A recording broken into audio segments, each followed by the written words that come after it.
आज के इस मजेदार और रोमांचक सेशन में हम सभी का स्वागत है। गणित वैसे तो कभी-कभी थोड़ा मुश्किल लग सकता है, लेकिन आज हम इसे बिल्कुल अलग और मजेदार तरीके से देखने वाले हैं। कक्षा 2 के स्तर के इन शानदार दिमागी खेलों के जरिए हम जानेंगे कि कैसे साधारण से नंबर बड़ी ही दिलचस्प पहेलियों में बदल जाते हैं। तो चलिए, बिना किसी देरी के इस मजेदार सफर की शुरुआत करते हैं, जहां हर कदम पर एक नई पहेली और कुछ नया सीखने को मिलेगा। आइए इस सफर की शुरुआत एक बहुत ही मजेदार सवाल से करते हैं। जरा सोचिए, अगर हमारे पास 5 सेब हों और हम पांचों के पांचों खा लें, तो आखिर में क्या बचेगा? मतलब, जब बिल्कुल कुछ भी नहीं बचता तो उसे क्या कहते हैं? बिल्कुल सही, उसे कहते हैं शून्य, यानी जीरो। ये हमारे अंकों का असली हीरो है। वैसे तो अकेला शून्य कुछ नहीं होता, लेकिन जब ये किसी और अंक के साथ जुड़ता है ना, तो उसका कमाल देखने लायक होता है। भाग 1, समय और कैलेंडर। चलिए देखते हैं कि गणित हमें कैलेंडर और समय को समझने में कैसे मदद करता है। अब यहाँ एक बहुत ही बड़ा सवाल है। क्या हम जानते हैं कि एक पूरे साल में ठीक-ठीक कितने दिन होते हैं? और इसका जवाब है पूरे 365 दिन। जी हाँ, 365 दिन, जिनमें हम नई नई चीजें सीखते हैं, खेलते हैं और ढेर सारी मस्ती करते हैं। और ये पूरा 365 दिन का साल छोटे छोटे हिस्सों में कैसे बटा होता है। जैसे जनवरी के महीने में 31 दिन होते हैं, फरवरी में ज्यादातर 28 दिन होते हैं, और अगर हम एक सप्ताह की बात करें तो उसमें पूरे 7 दिन होते हैं। है ना एकदम आसान। भाग 2, पैसों की समझ। चलिए अब अपने गुल्लक की तरफ चलते हैं और सिक्कों को गिनना सीखते हैं। मान लीजिए कि किसी गुल्लक में एक 50 पैसे का सिक्का है और उसी में एक 25 पैसे का सिक्का और डाल दिया जाए, तो दोनों मिलकर कुल कितने पैसे बनेंगे? यहाँ सबसे मजेदार बात यह है कि जब हम 50 और 25 को एक साथ जोड़ते हैं तो हमें मिलते हैं पूरे 75 पैसे। ये छोटे छोटे जोड़ ही तो हैं जो आगे चलकर हमें पैसों का हिसाब रखने में मदद करते हैं। और हाँ, ये भी याद रखने वाली बात है कि एक अकेले 25 पैसे के सिक्के में पूरे 25 पैसे ही होते हैं। भाग 3, मजेदार जोड़ और गुणा। अब बारी है सुरागों की मदद से कुछ छिपे हुए नंबरों को ढूंढने की। जरा इस पहेली को ध्यान से सुनिए। मुझमें जो तुम जोड़ो 8, बन जाऊं मैं पूरे 60। वो कौन सा रहस्यमय नंबर है जिसमें अगर 8 जोड़ दिया जाए तो वो पूरा 60 बन जाता है?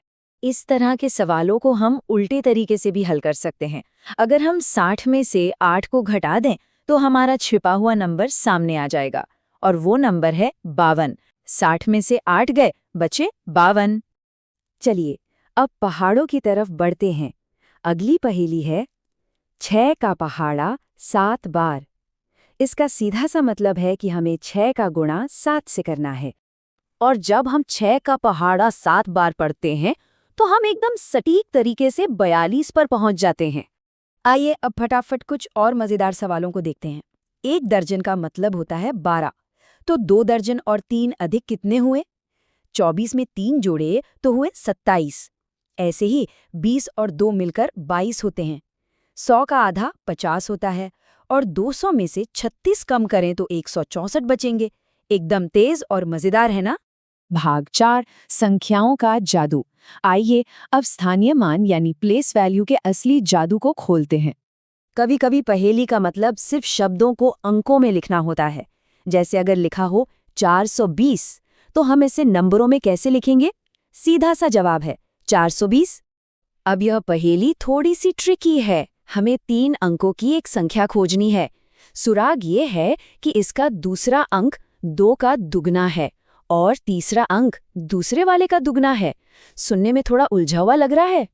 चलिए इसे एक एक करके सुलझाते हैं। हम शुरुआत करते हैं पहले अंक 2 से। अब दहाई के स्थान के लिए इसे दुगना करते हैं, तो मिला 4। और अंत में इकाई के स्थान के लिए हम 4 को दुगना करते हैं, तो बन गया 8। तो हमारी तैयार संख्या क्या बनी? बिल्कुल सही, 248। अच्छा, उस संख्या के बारे में क्या कहेंगे जहां इकाई और सैकड़े के अंक एकदम एक जैसे हों, लेकिन बीच वाला यानी दहाई का अंक उनका दुगना हो? मान लीजिए हमने किनारे पर 4 रखा, तो बीच में उसका दुगना यानी 8 आएगा, और फिर दूसरे किनारे पर वापस 4। तो ये जादुई रूप से बन जाता है 484। दोनों तरफ 4 और ठीक बीच में 8। और अब एक आखिरी दिमागी कसरत, एक ऐसी संख्या जो 30 से बड़ी हो और 50 से छोटी हो और जिसकी दहाई का अंक इकाई के अंक का 3 गुना हो।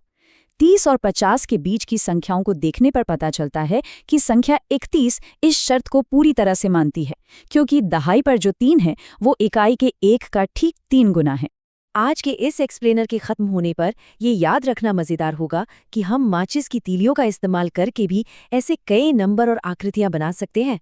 जरा सोचिए, हमारे आसपास ऐसी और कितनी जादुई गणितीय पहेलियां छिपी हुई हैं जो बस हमारे खोजने का इंतजार कर रही हैं।